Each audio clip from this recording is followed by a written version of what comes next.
Welcome to the Master Passive Income Podcast, where we talk about investing in real estate rental properties with a special focus on making enough money so you can quit your job and live the dream life.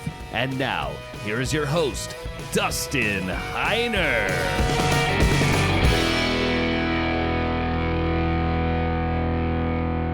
How do you become a millionaire if you are starting with $0? Now, I'm going to tell you how I did it and how you can absolutely do this too. Now, I'm going to definitely be straightforward and say this is not a get-rich-quick scheme, but I will tell you, I personally became successfully unemployed.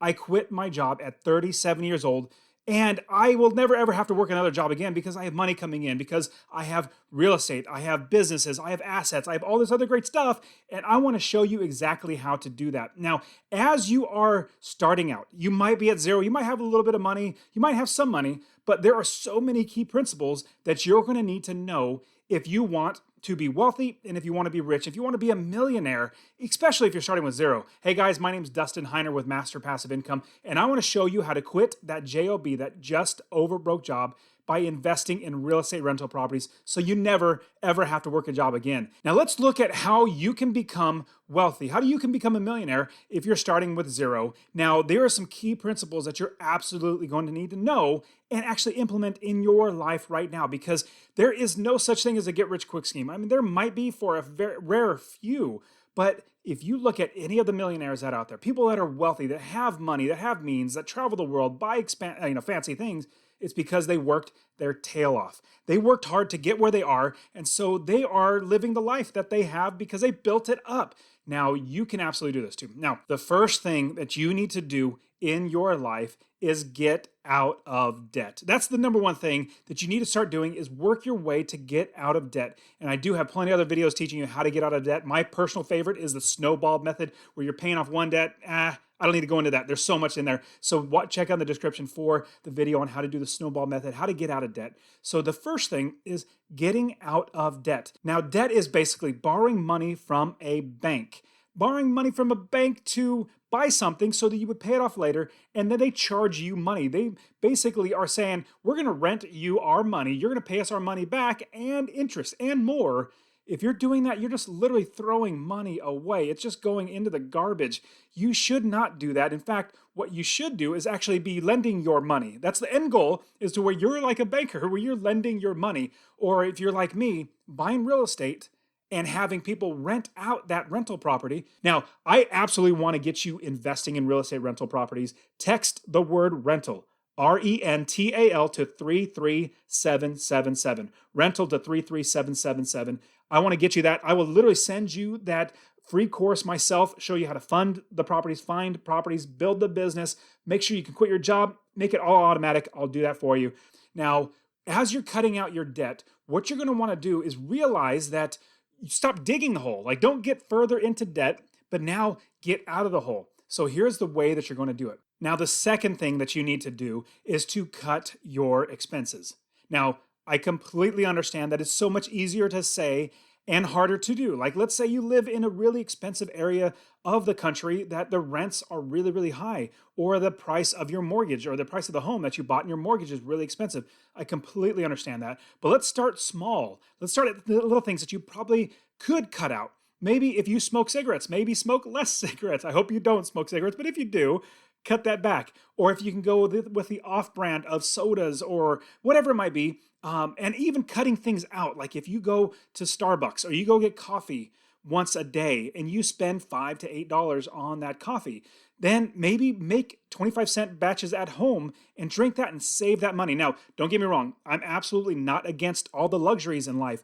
But right now, as you're building up your wealth to become a millionaire, you want to cut back things. You want to sacrifice things now for the future. There's a term. It's called delayed gratification. Most people don't know what delayed gratification is, or they don't even apply it into their lives. Now, delayed gratification is delaying or putting off something that is good for the future, as opposed to trying to get it right now. Now, when you have delayed gratification, you're saying, I'm going to forego or stop or not have this latte or this cappuccino because that extra $5 is going to go to where I'm going to be able to invest that and make money from that. So what you want to do is look in your everyday expenses to cut out things. Now, when you are wealthy, when you have plenty of money, when you have money coming in and you can quit your job, you can travel the world, buy whatever you want, then get those luxuries, then afford those things. You can put those things back into your life. Now, I will tell you one little caveat is more than likely you're gonna be like, man, I don't know, I never really needed that. Like, I'm not gonna miss that anymore. Things that I used to spend money on that I cut out,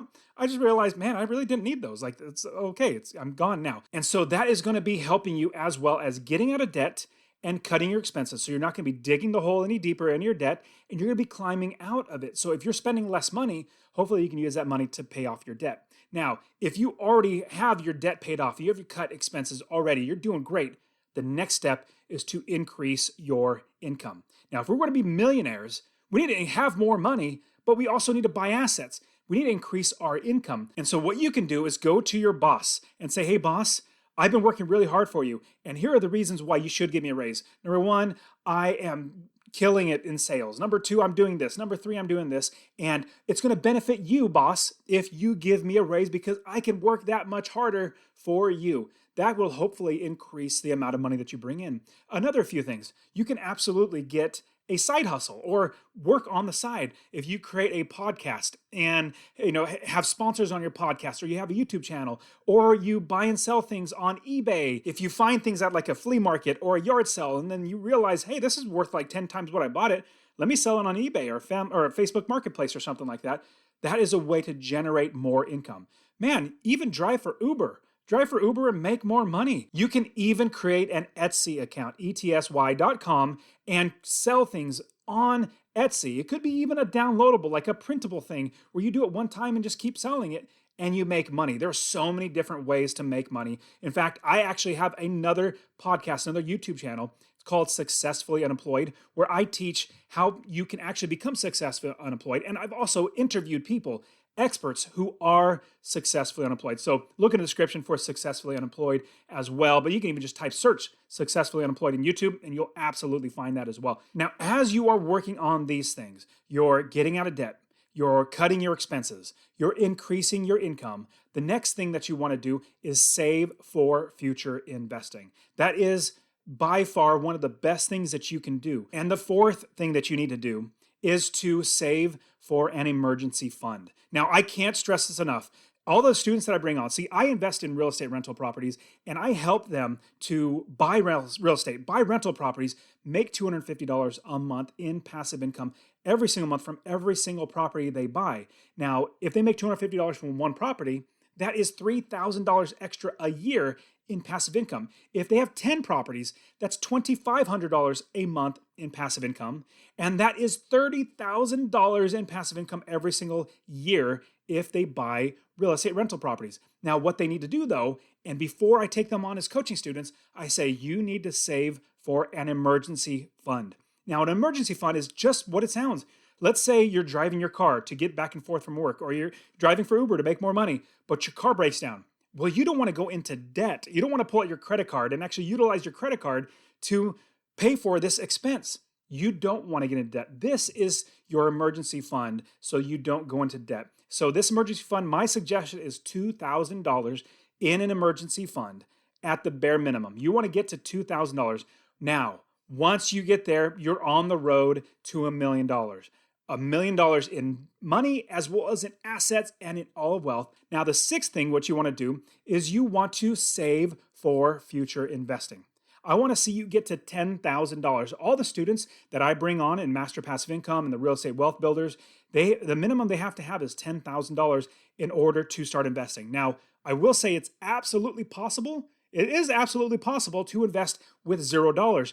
It's just very, very hard. It's very, very hard. And trust me, if you go down that route, you can do it. But it's going to be so hard on you that you might be giving up. And we don't want you to give up. Work hard to get $10,000. Once you have $10,000, we can buy that first rental property. Now, I know you might be thinking, well, I live in San Francisco or I live in New York or something like that where it's really, really expensive. You do not have to invest in the area that you live. I love investing out of state. I invest all over the country. My students invest all over the country. When I first started investing, it was in California. I lived in California, and it was 2006, 2007, and I realized, the market was going up, up, up, up, up. And if I were to buy a property there, I would be losing money every single month because I could not make passive income. What I did was I literally flew to Ohio, bought property there, and kept buying more and more property. Now I have 30 plus properties, each making me a minimum of $250 a month in passive income. And I branched out to other states, Texas and Arizona. I have students investing in like North Carolina, Tennessee, Florida, all over the place. Now, you can do that too. Once you have $10,000, you can go to other places. I would say, I never fly physically anywhere anymore. Everything is so technology based. You can look everything online. You can find people online. You can find properties. You can do this business online. I literally never fly anywhere again to view properties. Out of all the 30 of them, I've only seen 2 of them physically. I was literally in the area of one of my properties and I said, hey, let's just drive by there and visit it. It was in Houston, Texas. And that is amazing when you think about it. But for me as an investor, it's easy. I don't need to worry about my properties because I have other people running my business for me. So once you have $10,000, we can buy your first property. Let's say Tennessee or Oklahoma or North Carolina or Florida or anything like that. We can take that $10,000, buy a $50,000, a $60,000, a $70,000 house. And yes, there are houses that are only $50,000 or $60,000. There are some that are even like $20,000 and $30,000. We can buy those properties with your $10,000 and make you a minimum of $250 a month. I'll give you an example. One of my students, he literally bought a duplex with 0 of his own money down. He had a few other properties, so he had experience, so he was able to get private money. He was able to get hard money. He was able to also get a mortgage. He was able to put all that together and buy a property. I have another student that just bought in Memphis, Tennessee, and he literally put money in and then took his money back out. He refinanced the property, cashed out all that money back out, and then bought the next property. So many great things I'm going to show you. Stick with me. Remember, subscribe to the channel so you can keep getting all this great information on how to do this. The next step is you must build the business first. You're going to hear me say this all the time because nobody else is saying this. No other real estate investor talks to you about this, or nobody who's teaching real estate will tell you that you need to build the business first. They'll just tell you, find a property, analyze the numbers, make sure it's going to make you money, then buy it. And then I'm going to tell you that if you do that, you're going to lose money. In fact, I love buying properties off of people who do that because they do it wrong. And then they're fed up. They're like, just take this property away from me. I don't want this property anymore. It's a headache. I hate these tenants. I hate dealing with them. I don't want to have it. Take it. And I buy it for pennies on the dollar, which is great because they're just fed up. They just want to get rid of it. What you want to do is build the business first. And now, quick, broad overview, and I have so many other videos teaching you how to do this, but you want to make sure you have the right people in place. Property managers, realtors, home inspectors, wholesalers, roofers, plumbers, handymen, contractors, all these other people. You want to have all these people ready to do work for you in the business. Now, here's the biggest thing out of building the business is you're going to have your property manager. They're like your quarterback. Your property manager is your quarterback, making sure that you're scoring, making sure that you're making money. Now, here's a big pro tip I'm going to give you. You hire the right property manager, and there are tips and ways to actually find the right and hire the right property managers, not ones that are going to steal from you, but you listen to them. They are the experts. I'll tell you, I have hundreds of students who invest all over the country, and they ask me, well, Dustin, what do you think about this area? I'm like, well, I'm not the expert. You're not the expert. Who is the expert? It's the people on the ground working there. So as you're buying your properties, you're not buying them unless your property manager or your realtor or your home inspector, like everybody else, signs off on it. They're the experts. We're going to rely on them. Now, once you've built the business, you have the right people in place, then you go out and you buy your first rental property. Now, you've already done everything else from cutting your debt to increasing your income, cutting your expenses, saving your money. Now, we got to start growing that money. We need to start making you more money. Now, there's only so much time in the day. You can't just get a second, a third, a fourth, or a fifth job. In fact, all you're doing with a job, and I like to say it's just over broke, J-O-B, just over broke. You're living just over broke because your boss is only paying you enough to keep you working and not so much that takes money out of their pockets. Now, you need to get paid for your value. When you work a job, you're trading an hour for money. We don't want to do that. We want to get passive income that makes us money over and over again. The properties that I buy that I make $250 a month in passive income, when I buy those properties, I literally don't do any more work on those properties and I make money year after year. And then I could pass that down to my kids and they can make money year after year. And I'll tell you, I literally only work 30 minutes, not a day, not a week, 30 minutes a month on all of my real estate investing because I built the business first, because I have people running the business for me, and I just make sure they're doing their job in a 30-minute period. Just look at the statements and say, okay, everything's good. Let's move on. You can do that too. The next step, and this is crucial, once you buy that first property that's making you $250 or more in passive income, do not spend that money. Do not spend that money that you make, that passive income that you make from that one property. You save it. You save that money so that you can then buy the next property. So if you take that $250 and you go get a car payment on a new car, you don't really need it, but you're like, I have money, so let me go buy a car. If you do that, you're basically eating all the profits right away. You're not able to grow that. Now, I'll tell you, this is how I did it.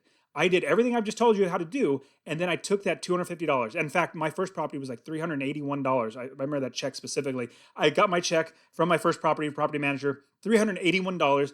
I didn't do a thing. The property did all the work, my property manager did all the work, and my bills were paid. That was $381. And I realized if I got 10 properties, that'd be $3,810. Wouldn't that be amazing? Now, here is also an amazing thing. I literally do not pay my insurance. I don't pay my taxes. I don't pay my mortgage. I don't pay my property manager. I don't pay any of that stuff. My tenants pay those things, and I make money in passive income. That $381 was on top of all that other stuff. I just made passive income. So what you want to do is take, like I said, that minimum of $250 from that property, save it. In 1 year, that's $3,000 extra to buy your next property. It's going to be like a snowball. You get a snowball, you're on top of a big mountain, and there's snow all over the mountain. You throw that snowball, it starts rolling down the hill. At first, it starts really small and not as fast as it could be. It's kind of slow, but it grabs a little bit more snow and gets heavier. Then it grabs a little bit more snow and gets heavier and gets faster and heavier and faster and just keeps getting bigger and bigger and bigger as it goes down the mountain. That is what it looks like with passive income. You take that $250, you buy the next property that makes you $250. That's a total of $500 in passive income from 2 properties. Fast forward, you get to 10 properties. That is $2,500 total in passive income every single month. That's $30,000 a year. You can buy at least 1 or 2 properties a year from those properties. It just keeps getting better and better. So keep turning that into that next property. Now, here's the best thing about this is you do it all over again.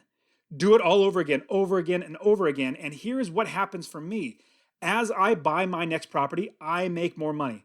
Then I make more money to buy that next property, which makes me even more money. Every single property that I buy, I make more money. And what's so great is I've gotten mortgages, I've gotten hard money, I've used credit cards. I've literally used credit cards to buy properties. It's an advanced strategy. Don't jump into doing that. It's an advanced strategy I can show you how to do.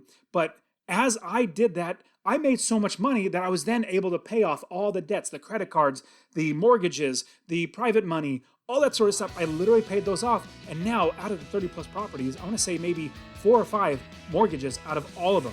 Everything else is paid off free and clear. That's literally wealth. Now, when you look at your wealth, if you want to be a millionaire, it's cash and assets, things that make you money and things that are worth more.